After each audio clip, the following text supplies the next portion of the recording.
You believe that the slump you feel at 2 p.m. is a natural result of the circadian rhythm or the accumulation of workload, but this is a lie you tell yourself to excuse your biological incompetence. That brain fog, that heaviness behind the eyes, and that sudden inability to handle complex logistics are not fatigue. They are the symptoms of a self-inflicted biochemical injury. By the end of this protocol, you will understand that the standard modern lunch, the sandwich, the pasta, the soda, the healthy wrap, is a metabolic grenade that you voluntarily detonate in your own stomach. We are going to expose the mechanism of insulin slavery. You are tethered to the pantry, not because you are hungry, but because you are trapped in a cycle of glucose spikes and crashes that renders your prefrontal cortex, the CEO of your brain, offline exactly when you need it most. The soft men accept this cycle as normal. They joke about the food coma. The architect rejects this. You cannot build an empire if you are unconscious for 3 hours every afternoon. You cannot command a room if your blood sugar is commanding you to sleep. To understand the severity of this sabotage, you must visualize the insulin mechanism. When you consume carbohydrates, especially refined ones, your blood glucose skyrockets. This is a toxic state. High sugar in the blood damages blood vessels. Your body, sensing the threat, floods your system with insulin. Insulin is the storage hormone. Its job is to get the sugar out of the blood and into the cells, specifically fat cells. But because the modern meal is an overdose of energy, the insulin response is an overreaction. It slams the sugar down too fast and too hard. This leads to reactive hypoglycemia. Your blood sugar doesn't just return to baseline, it crashes below baseline. This is the valley of death. In this valley, your brain, which consumes 20% of your body's energy, panics. It thinks it is starving. It sends out a distress signal. This distress signal triggers the release of counter-regulatory hormones, cortisol and adrenaline. These are stress hormones. They are designed to liberate stored energy to save your life. So at 2:30 p.m., you are chemically in a state of fight or flight, but you are sitting in a comfortable chair. This manifests as anxiety and irritability. You snap at your employees. You feel a vague sense of doom. You cannot focus on the spreadsheet because your biology is screaming that you are under attack. The soft man thinks he is stressed about the project. The architect knows he is just suffering from a sugar crash. You are misinterpreting a metabolic error as an emotional reality. This is a dangerous delusion. You are making business decisions based on the fact that you ate a bagel 4 hours ago, not based on the market fundamentals. The most critical casualty of insulin slavery is decision fatigue. The brain is an expensive organ to run. It requires massive amounts of stable energy. When that energy fluctuates wildly, the brain goes into power save mode. It shuts down the expensive functions first. The most expensive function is executive control, the ability to plan for the future, to suppress impulses, and to analyze complex abstract variables. This is the domain of the prefrontal cortex. When you are in the insulin trap, the prefrontal cortex goes dim. The brain reverts to the amygdala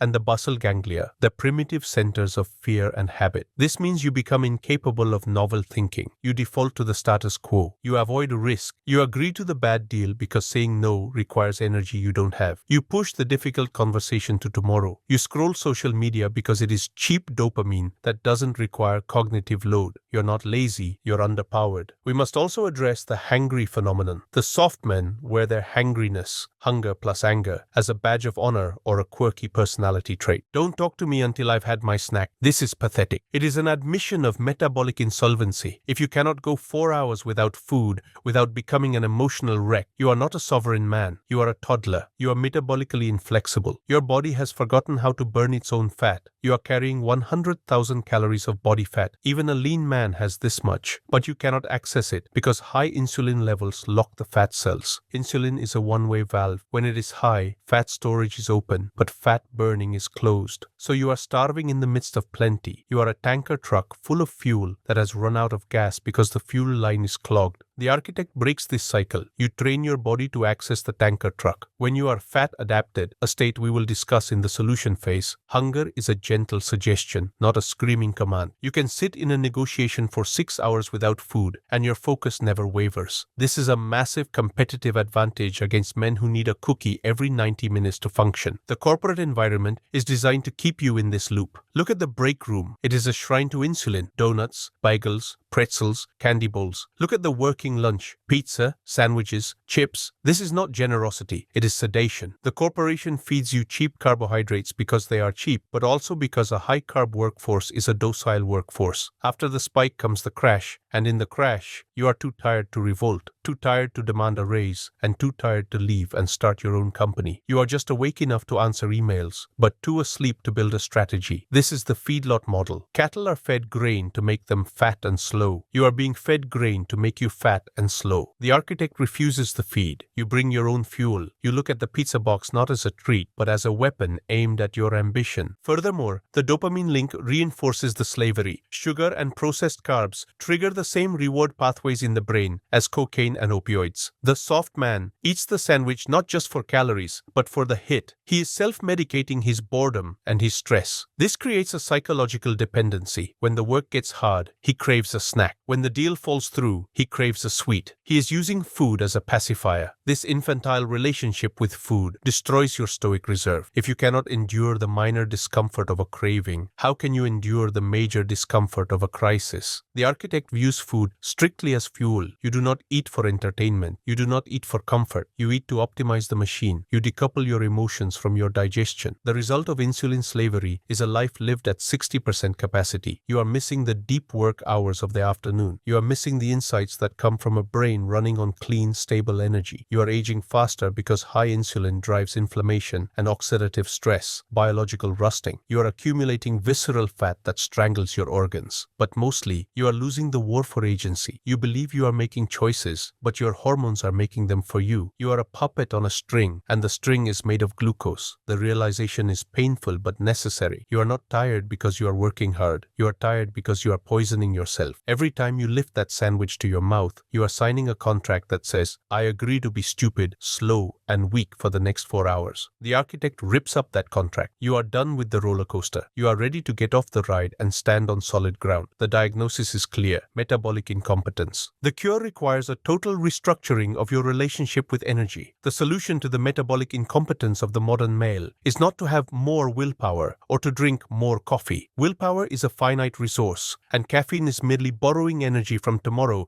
at a high interest rate. The solution is to change the fuel source entirely. You are currently operating as a sugar burner, relying on the volatile combustion of glucose, which burns hot and fast like kindling. You must transition to becoming a fat burner, relying on the dense, slow-burning combustion of lipids, which burn long and steady like nuclear rods. By the end of this protocol, you will master the zero-carb lunch, a tactical intervention that makes the afternoon crash physiologically impossible. When you eliminate the glucose spike, you eliminate the insulin spike. When you eliminate the insulin spike, you eliminate the crash. You unlock a state of metabolic flatness, where your energy at 4 p.m. is identical to your energy at 8 a.m. This is the fat-adapted executive. While the soft men are lining up at the vending machine for a sugar fix to keep their eyes open, you are entering your second phase of deep work, harvesting the productivity that they are too exhausted to claim. To execute this, you must understand the concept of metabolic flexibility. The human body is a hybrid engine. It can run on glucose from carbs, or it can run on ketones and free fatty acids from fat. However, because you have spent decades grazing on carbohydrates every 3 hours, your fat-burning engine has rusted shut. Your mitochondria, the power plants of your cells, have forgotten how to oxidize fat efficiently. You are metabolically rigid. You are tethered to the glucose drip. The goal is to retrain your mitochondria to accept fat as a primary fuel source. This process is called fat adaptation. When you are fat adapted, your brain stops screaming for sugar when your blood glucose drops. Instead, it seamlessly switches to burning your own body fat or the dietary fat you just ate. This switch is silent and invisible. You don't feel hungry. You just feel a subtle shift in the engine note. The panic of hypoglycemia disappears. The brain fog evaporates. You become a self-contained energy system. You are no longer dependent on the external supply chain of snacks. You are sovereign. The tactical implementation of this strategy centers on the zero-carb lunch. The lunch is the pivot point of the day. The breakfast, as discussed in previous protocols, should ideally be skipped or purely fat, coffee/water, to extend the overnight fast. But the lunch is where the battle is won or lost. If you eat a sandwich, a wrap, sushi, rice, or even a healthy quinoa bowl, you have lost. You have introduced a glucose load that will trigger the insulin wave. The architect's lunch follows a strict binary rule: protein and fat only. No starch, no sugar, no bread, no pasta, no fruit. The steak protocol: a 12-ounce ribeye, eat the fat. The burger protocol: 3 beef patties, cheese, bacon, no bun, no ketchup, sugar. The salmon protocol: a large file of fatty fish with butter or olive oil. The Cobb protocol: a massive bowl of greens, fiber is neutral, hard-boiled eggs, bacon, chicken, avocado, and blue cheese dressing. No croutons. When you eat this way, your blood sugar does not spike. It stays completely flat. Because there is no sugar spike, there is no insulin flood. Because there is no insulin flood, there is no crash. Digestion is slow and steady. The energy is released over 4 to 6 hours, not 40 minutes. You finish the meal and you feel nothing. You do not feel stuffed and you do not feel sleepy. You feel satiated. You simply walk back to your desk and continue working with laser precision. We must analyze the neurochemistry of ketones. When you restrict carbohydrates, your liver produces ketones, specifically beta-hydroxybutyrate. Ketones are not just fuel, they are super fuel for the brain. Glucose is a dirty fuel. Burning it creates a lot of metabolic waste, reactive oxygen species, which causes inflammation in the brain. Ketones are a clean fuel. They burn more efficiently with less waste. Furthermore, ketones trigger the release of BDNF, brain-derived neurotrophic factor, which promotes the growth of new neurons. They also increase the production of GABA, a neurotransmitter that promotes calmness and focus, while reducing glutamate, which causes anxiety and overexcitation. This is why the fat-adapted executive feels a sense of calm euphoria. You are not jittery like the caffeine addict. You are cool, collected, and cognitively sharp. The soft men are vibrating with anxiety and sugar. You are gliding on a river of ketones. This neurochemical advantage is the unfair advantage in high-pressure situations. While others are reacting emotionally, you are processing logically. The transition to this state requires you to survive the withdrawal. The soft men will try the zero-carb lunch for one day, feel a headache, and quit, saying, "I need carbs for energy." They are weak. What they are feeling is the keto flu. It is withdrawal. Your brain is addicted to sugar. When you cut the supply, the brain throws a tantrum. It gives you a headache. It makes you lethargic. It dumps electrolytes, sodium/potassium, as insulin drops. This is the valley of adaptation. You must cross it. The architect prepares for this. You salt your food aggressively. The headache is usually just sodium deficiency. You drink water. You push through the fatigue. It takes anywhere from 3 days to 3 weeks for the machinery to switch over. During this time, you are in the chrysalis. You are rebuilding your metabolic infrastructure. Do not relapse. If you eat a bagel on day 3, you reset the clock. You must hold the line. Once you cross the threshold, the clouds part, and the infinite energy comes online. You will wonder how you ever lived in the sugar fog. We must also confront the social friction of the menu. The business lunch is a social ritual. The soft men bond over breaking bread, literally. They order the pasta. They order the dessert. They want you to join them in their gluttony because it validates their weakness. When you order the steak with no sides or the burger without the bun, you disrupt the social contract. They will ask, "Are you on a diet?" They will say, "Live a little." They will try to shame you into compliance. The architect uses frame control. You do not apologize. You do not explain the biochemistry of mitochondria to a man eating a breadstick. You simply say, "I have a heavy afternoon. I need to stay sharp." Or you say nothing. You own your choice. By refusing the bread basket, you are signaling discipline. Subconsciously, the other men respect it. They know they should do it too, but they can't. You become the alpha of the table simply by what you don't put in your mouth. You are demonstrating that you are not a slave to impulse. The economic impact of the zero-carb lunch is the reclamation of the 4 p.m. window. In the standard corporate rhythm, productivity dies at 2 p.m. The office becomes a zombie wasteland of people scrolling emails and chatting. The real work, the heavy lifting, the strategy, the creation, stops. By avoiding the crash, you reclaim these hours. From 2 p.m. to 6 p.m., you are operating at 100%. That is 4 hours of extra deep work per day. That is 20 hours a week. That is 1,000 hours a year. In a decade, you have done 10,000 hours of high-value work that your competitors slept through. This is how you build the gap. It is not about working more hours. It is about ensuring that the hours you work are effective. The soft man works 10 hours but is only conscious for 5. The architect works 8 hours and is conscious for 8. The math is undeniable. Finally, the fat-adapted executive possesses logistical freedom. When you are a sugar burner, you are tethered to the food supply. You must pack snacks. You must know where the restaurant is. If a meeting runs late and you miss lunch, you become useless. You get a headache. You get shaky. The fat-adapted man is untethered. You can skip lunch entirely if the deal requires it. You have the onboard battery of body fat. You can fly across 3 time zones and not eat until you land and be perfectly fine. This makes you you anti-fragile. Chaos does not break you. Delays do not break you. While others are panicking because the catering hasn't arrived, you are closing the deal. You have liberated yourself from the tyranny of the stomach. The zero-carb lunch is not a diet. It is a tactical intervention. It is the decision to treat food as a utility for the brain rather than entertainment for the mouth. It is the rejection of the soma of the masses. You are cutting the strings of the puppeteer. The sugar no longer commands you. The insulin no longer sedates you. You are awake. And a man who is awake in a world of sleepers is a king. The fuel lines are cleared. The engine is converted. Now we must optimize the final variable, the sleep. Part 3. The sleep architecture. The nocturnal recovery. The modern world is suffering from a delusion that sleep is a passive state, a waste of time where nothing happens, and a luxury that the ambitious cannot afford. The hustle culture gurus tell you to sleep when you're dead. The architect understands that if you follow this advice, you will be dead much sooner and you will be poor while you are alive. Sleep is not a pause. It is an active, high-energy metabolic process where the biological machine repairs the damage of the day, consolidates the data into wisdom, and washes the toxins from the neural hardware. By the end of this protocol, you will treat your sleep with the same ruthless discipline that you treat your bank account. You will understand that a man who sleeps 6 hours a night is chemically indistinguishable from a man who is legally drunk. The soft men wear their sleep deprivation as a badge of honor, bragging about their grind. The architect views sleep deprivation as biological negligence. You cannot run a Formula 1 engine on the track 24/7 without a pit stop. The pit stop wins the race. Sleep is your pit stop. 1. The glymphatic system, the brain wash. To understand why sleep is non-negotiable, you must understand the glymphatic system. During the day, your brain cells, neurons, are firing rapidly, creating metabolic waste products, specifically beta-amyloid and tau proteins. These are neural plaque. If they accumulate, they cause brain fog, slow processing speed, and eventually Alzheimer's. When you enter deep sleep, non-REM stage 3, a miracle happens. Your glial cells, the support cells of the brain, shrink by 60%. This opens up channels in the brain tissue, allowing cerebrospinal fluid to rush in and power wash the plaque away. This is the only time this cleaning process can happen. The soft man who sleeps 5 hours never enters deep enough sleep for long enough to complete the wash cycle. He wakes up with a dirty brain. His neurons are literally clogged with waste. This is why he cannot focus. This is why he is irritable. He is trying to run a computer that is overheating and full of dust. The architect prioritizes the 8-hour window, not because he is lazy, but because he demands a clean brain every morning. You want to wake up with a pristine hard drive, ready to process new information at maximum velocity. 2. The myth of the night owl. Chronobiology of wealth. We must address the night owl code. Many soft men claim they are more creative at night, while there is a small genetic minority